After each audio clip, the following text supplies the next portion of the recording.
200 টাকা আলি আর আনতেন 100 টাকা জন্মের আগে তিনি বাগান আছে বাপ দাদাই করতো আর কি। এখন আমি আবার নতুন করে গতবার আমরা এই পাশে।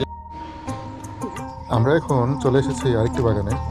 পুকুর পাড়ে যে বাগানটি ছিল এটা তারই আরেকটা বাগান।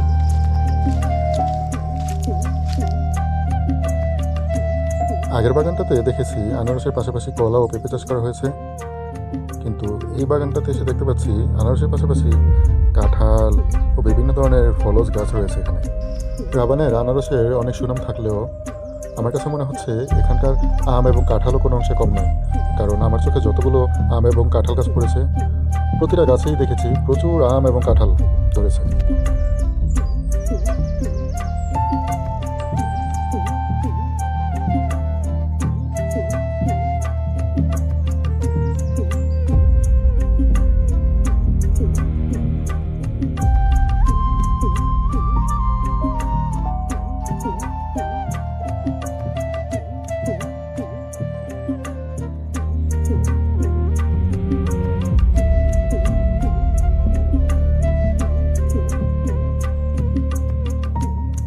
আনারস আপনি কতটুকু জায়গা করছেন?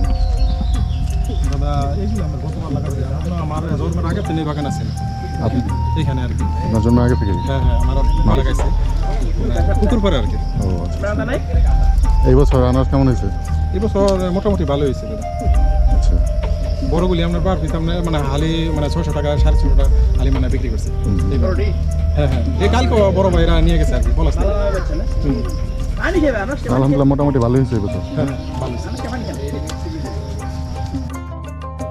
আমার বাসা এই যে এখানে। পাশাপাশি কাঁঠাল গাছ তো লাগা রাখছেন? হ্যাঁ আছে।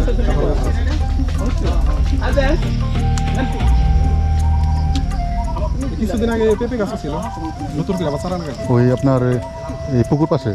হ্যাঁ পুকুর পাশে পেঁপে গাছগুলো আবার ভালো হয় খুব, ওইখানে পানি পায়। হ্যাঁ সবজিও ভালো। বন্ধুরা আমরা ঝিঙ্গা জালি লাউ এই সিজনে আমরা লাউ করছিলাম, ভালো লাউ। আমার পছন্দের ফলের তালিকার মধ্যে আনারস কখনোই ছিল না, কিন্তু রাবানে সেই আনারস খাওয়ার পর আমি আসলে এটা প্রশংসা না করে পারলাম না। বিশ্বাস করেন এটা স্বাদ এবং ঘ্রাণ আমার কাছে মনে হয়েছে একদম ডিফিকাল্ট, একদম অন্যরকম। আর মিষ্টির কথা যদি বলি তাহলে সেটা 10-এ 10। 200 টাকা আলি আর আনতেন 100 টাকা। আমরা ছোট বড় মিলিয়ে 2 জায়গা থেকে 3 হালের মতো আনারস নিলাম। এখন ফেরার পালা, চারিদিকে সন্ধ্যা হয়ে এসেছে। আমরা কিছু আনারস নিয়েছি, কিছু আম নিয়েছি ও তালের শাঁস এবং কিছু লটকন নিয়েছি।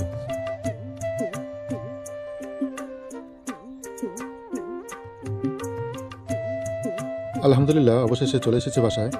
আত্মীয় স্বজন ও প্রতিবেশীদেরকে দেওয়ার পর অবশিষ্ট এগুলো ছিল আমাদের জন্য।